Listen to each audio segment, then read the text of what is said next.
Tim Lapor Polda Jawa Timur temukan 3 bekas kembang api di lokasi ledakan. Wali Kota Surabaya minta Kominfo dan Digital tutup aplikasi Jagat Koin. Nyaris tabrak terowongan kereta api Logawa mendadak berhenti.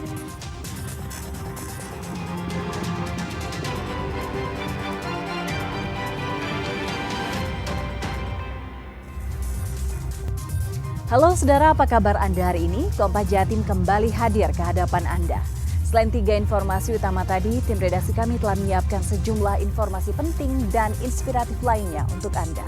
Bersama saya, Firjianti Kusuma, kita jelang Kompas Jatim di Kompas TV Independen Terpercaya.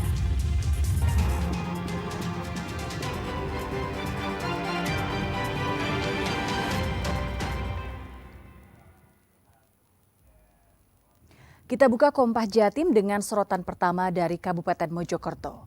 Saudara, Polres Mojokerto melimpahkan kasus ledakan di rumah Aibda Maryudi ke Ditreskrim Polda Jawa Timur. Saat dilimpahkan, anggota Polsek Dlangu ini masih berstatus sebagai saksi. Satreskrim Polres Mojokerto memeriksa saksi Aibda Maryudi, pemilik rumah yang meledak Rabu 13 Januari lalu. Langkah ini untuk mengungkap penyebab ledakan yang menewaskan 2 korban dan merusak sejumlah rumah. Polres Mojokerto melimpahkan kasus ini ke Ditreskrimum dan Bidang Propam Polda Jawa Timur untuk kasus pelanggaran kode etik. Polisi menyita 3 selongsong kembang api dan beberapa barang bukti lain dari lokasi ledakan. Status saudara M saat sekarang saya sampaikan ke jenengan, aslinya pada saat perkara ini kami limpahkan, saudara M statusnya masih sebagai saksi. Untuk lebih kejelasan terhadap penanganan perkara ini, domain penanganan perkara ini ada di Ditreskrim Polda Jawa Timur. Jadi untuk perkembangan saudara M, bagaimana proses penyidikannya, nanti akan disampaikan tentunya seiring waktu berjalan pendalaman pemeriksaan tersebut. Tapi yang pasti, Kepolisian Negara Republik Indonesia akan menindak tegas siapapun personil Polri yang melakukan penyimpangan, baik secara umum, pidana umum, ataupun kode etik profesi Polri. Tim Lapor Polda Jawa Timur menemukan 3 selongsong bekas kembang api di lokasi meledaknya rumah anggota polisi di Kabupaten Mojokerto. Polisi juga mendalami penyebab meledaknya kembang api yang membuat 2 orang tewas. Dan pada saat peristiwa itu terjadi, rumah dalam Polres Mojokerto dibantu Laboratorium Forensik Polda Jawa Timur membeberkan hasil sementara olah tempat kejadian perkara atau TKP di rumah Aibda Maryudi. Mereka menemukan 3 selongsong bekas kembang api dan bekas bahan peledak low eksplosif di pintu kamar rumah. Polisi akan melakukan pendalaman di laboratorium dan memeriksa anggota pemilik kembang api, beberapa jumlahnya, serta digunakan untuk apa. Di situ kita temukan positif mengandung oksidator dan klorat, di mana klorat itu merupakan bagian dari isian dari bahan peledak kembang api atau sregdol. Jadi kenapa itu sangat rentan, karena jenis klorat itu termasuk bahan peledak jenis low eksplosif, jadi dia akan sangat rentan sekali jika kontak dengan panas, gesekan, benturan atau gedaran. Jadi itu sangat rentan sekali. Jadi nanti pemicu panas itu dari apa nanti akan kita dalami lebih lanjut, dan BPBB yang akan kita dalami lagi di laboratorium forensik. Kira pukul 9.30 dan pada saat peristiwa itu terjadi, rumah dalam keadaan kosong. Istrinya sedang bekerja, anaknya sedang sekolah, dan yang bersangkutan juga sedang tidak berada di rumah. Kemudian pasca peristiwa tersebut, selanjutnya kita melaksanakan TPT-PKW awal dengan gabungan tim dari Bid Lapor Polda Jawa Timur, tim Inafis Polda Jawa Timur, Bid Dokes Polda Jawa Timur, tim Gegana dari Satprimo Polda Jawa Timur, serta gabungan dengan Direktorat Kriminal Umum Polda Jawa Timur dan Satuan Reserse Kriminal Polres Mojokerto.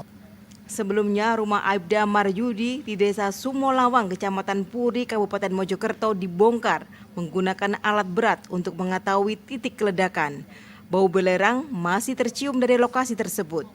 M. Safiuddin, Kompas TV, Kabupaten Mojokerto, Jawa Timur.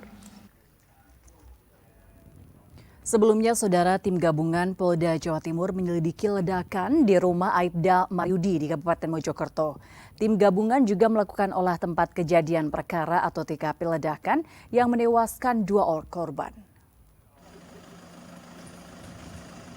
Polda Jawa Timur menerjunkan tim gabungan dari bidang Propam, tim Inafis Raskrim, Laboratorium Forensik, dan Kedokteran Forensik untuk mengungkap penyebab ledakan. Selain melakukan penyelidikan, tim gabungan juga melakukan olah tempat kejadian perkara atau TKP. Menurut Kabid Humas Polda Jawa Timur, Kombes Dirmanto, proses penyelidikan ledakan di rumah anggota polisi ini dipimpin Kabid Propam Polda Jawa Timur. Dirmanto turut prihatin dan menyampaikan bela sungkawa atas kejadian yang menewaskan 2 korban.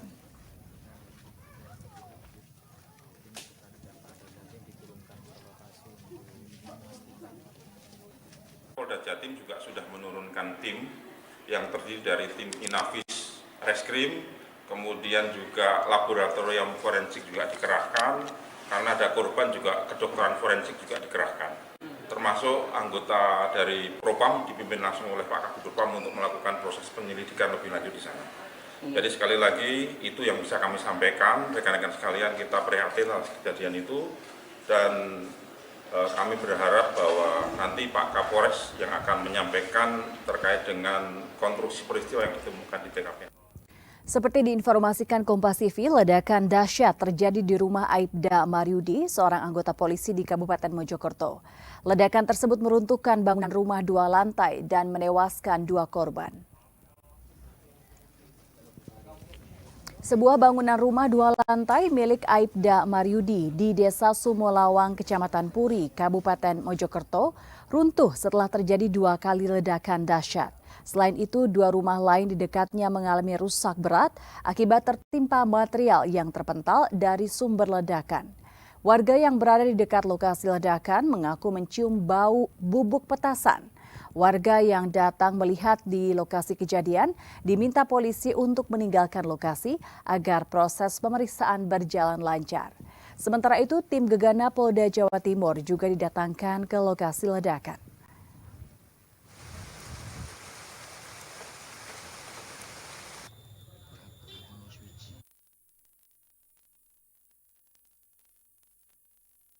Ya itu dahsyat seperti bom gitu. Ada berapa kali ledakan Pak tadi Pak? 2 kali. 2 kali. Ya 2 kali. Ya itu atap-atap itu terbang semua. Hancur. Ada kertas-kertas juga. Ya genteng, bata itu melayang. Pak, itu baunya yang tercium tadi seperti bau apa Pak? Bau petasan. Kita beralih ke sorotan aplikasi Jagatcoin. Saudara, viralnya Jagatcoin sudah menjalar di Surabaya. Anak-anak hingga dewasa berburu koin keberuntungan di berbagai tempat, mulai trotoar, taman hingga fasilitas umum. Fenomena aplikasi Jagatcoin kini viral di Surabaya. Tak hanya orang dewasa, anak-anak pun ikut berburu koin keberuntungan melalui aplikasi tersebut. Salah satunya di Taman Tugu Pahlawan ini. Anak-anak berkumpul mencari koin keberuntungan dan mengais dari lokasi ke lokasi lain, seperti Heri Wicaksana dan Saiman. Mereka mengaku senang menjadi pemburu koin keberuntungan karena mengikuti tren yang sedang viral. Mereka juga penasaran dan ingin membuktikan koin tersebut bisa ditukar dengan uang. Bahkan Heri dan Saiman sempat akan mendapat koin di area kantor pos, namun sudah diambil anak sekolah. Meski belum memperoleh koin keberuntungan, Heri dan Saiman mengaku tak patah semangat. Keduanya terus mencari koin keberuntungan di lokasi lain dengan petunjuk aplikasi.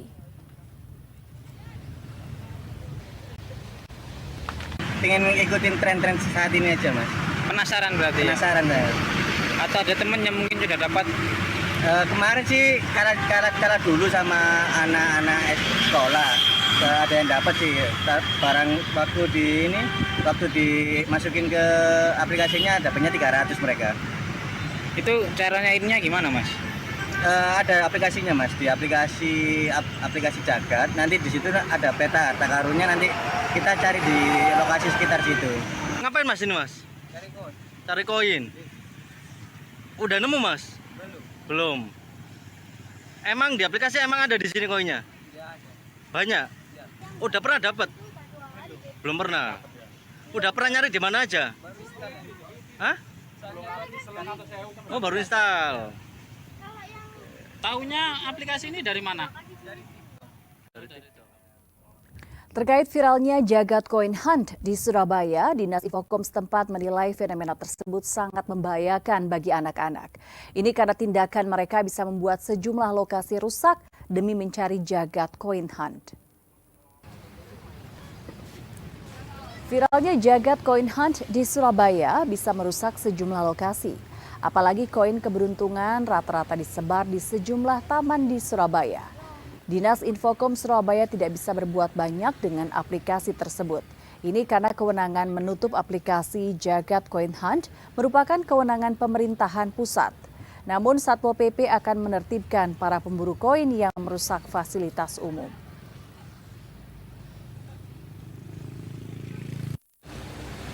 Ya semacam pencarian harta karun ya, tapi mekanismenya bagaimana kita juga belum tahu. Ini kan di kalangan anak-anak muda ya. Ini hanya tempat-tempatnya di mana saja juga kita kan harus antisipasi semua ya. Itu nanti apakah Kominfo barangkali memanggil yang pihak vendor yang Surabaya Pak terkait ini? Ya kalau itu kita, tapi itu kan kewenangan Komdigi ya.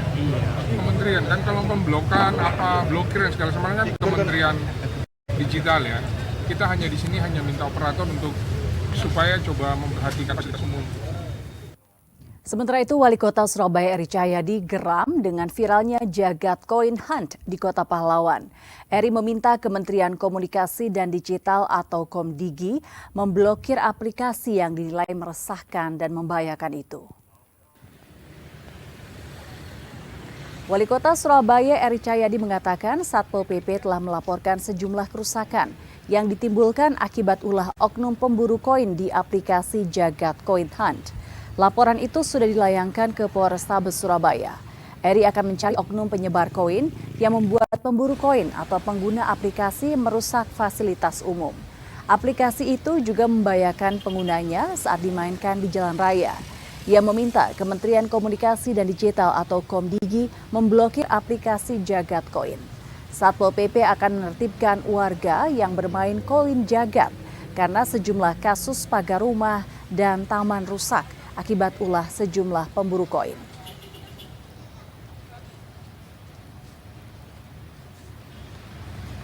Saya minta untuk Satpol PP bertindak tegas kepada koin Jagat. Dan kemarin koin Jagat itu meresahkan warga Surabaya. Maka saya katakan hentikan di Surabaya. Dan saya sudah sampaikan kepada seluruh jajaran pemerintah kota Surabaya, cari kalau ada videonya laporkan. Ini meresahkan ini, sampai ada rumah warga saya, warga Surabaya, itu pagarnya dipanjat gara-gara golek koin. Tamanku rusak kabeh. Ini saya mau cari ini siapa ini, akan saya kejar terus ini. Jangan mengganggu kedamaian Surabaya. Terus naik, cikungunya tembus 85 kasus. Nantikan informasi selengkapnya usai jeda berikut ini. Tetaplah bersama kami di Kompas Jatim.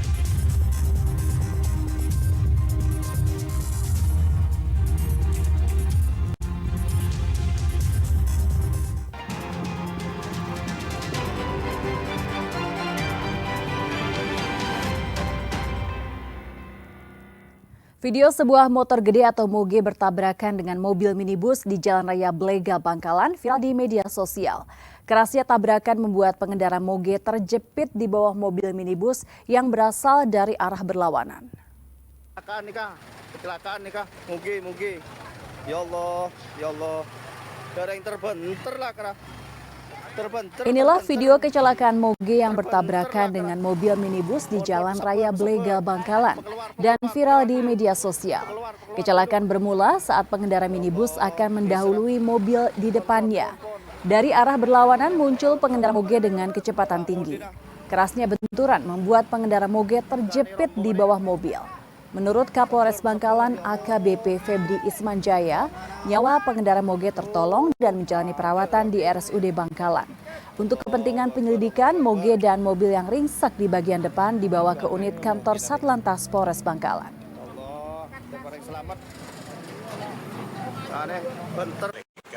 Antara mobil Avanza dengan serombongan motor gede lah mungkin yang masuk ke Bangkalan.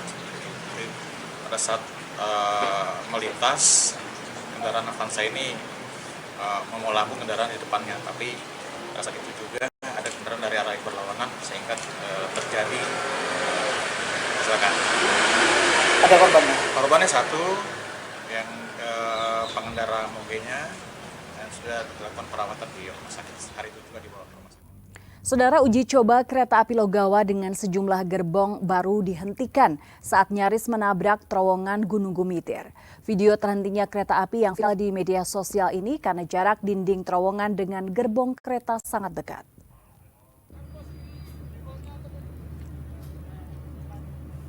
Video uji coba kereta api Logawa relasi Purwokerto Jember dengan gerbong baru terhenti di terowongan Gunung Gumitir viral di media sosial. Uji coba untuk gerbong baru ini untuk meningkatkan layanan dan memenuhi kebutuhan para penumpang. Kereta api Logawa dengan rangkaian gerbong baru ini memiliki ukuran bodi nyaris menyentuh dinding terowongan dan membuat kereta harus berhenti. Video ini menimbulkan berbagai reaksi komentar dari warganet. Salah satunya menyebut kereta api tersangkut di terowongan. Namun manajer hukum dan bidang humas PT KAI Daob 9 Jember enggan menanggapi komentar tersebut karena kewenangan PT Kereta Api Pusat. Sejauh ini perjalanan kereta api Logawa relasi Purwokerto Jember dan sebaliknya tetap berlangsung normal.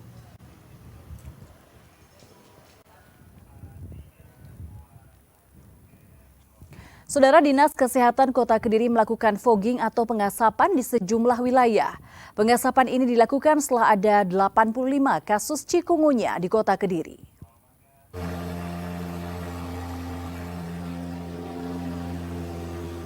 Pengasapan sejumlah rumah warga di Kelurahan Bangsal, Kota Kediri dilakukan Dinkes setempat setelah kasus virus chikungunya terus meningkat. Dari 13 kasus kini naik menjadi 85 kasus chikungunya. 85 orang yang terkena chikungunya tersebar di seluruh kecamatan Kota Kediri.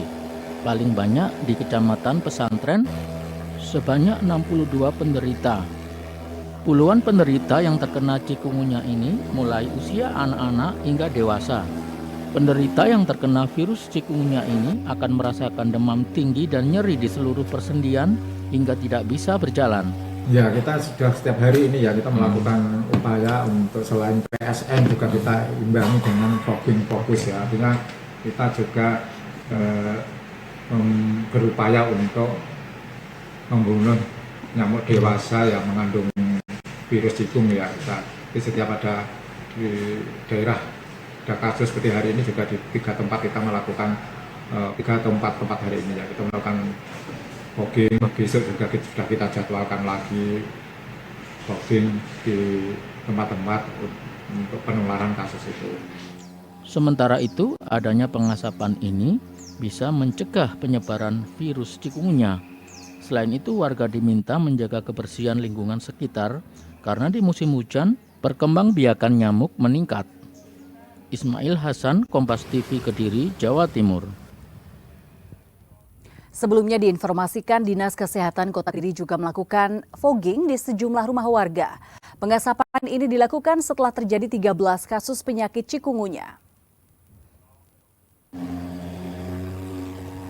Inilah kegiatan pengasapan di sejumlah rumah warga di Kelurahan Blabak, Kota Kediri. Dinkes Kota Kediri melakukan pengasapan di setiap rumah karena adanya 13 orang terserang chikungunya yang terdiri dari anak-anak hingga dewasa. Menurut Kepala Kelurahan Blabak, Rizky Zakaria, adanya pengasapan dapat mencegah penyebaran chikungunya agar tidak meluas. Warga juga diimbau untuk menjaga kebersihan lingkungan. Dari data terakhir yang kita terima dari Puskesmas Pesantren 1, ada 11 tambah 2 berarti 13. tersebar dari RT 10 sampai dengan 14, ditambah lagi nanti RT 17 dan 18. Itu mulai kapan Pak? Mulai ada di sini? Kalau laporan yang masuk ke kelurahan minggu yang lalu, jadi seminggu yang lalu. Cuma ada warga itu kan berobatnya bisa sebelumnya, tapi sudah masuk pantauannya dari puskesmas dan kader kesehatan kita. Usaha kerajinan tangan aksesoris dari tali paracord akan kami hadirkan usai jeda berikut. Tetaplah bersama kami di Kompas Jati.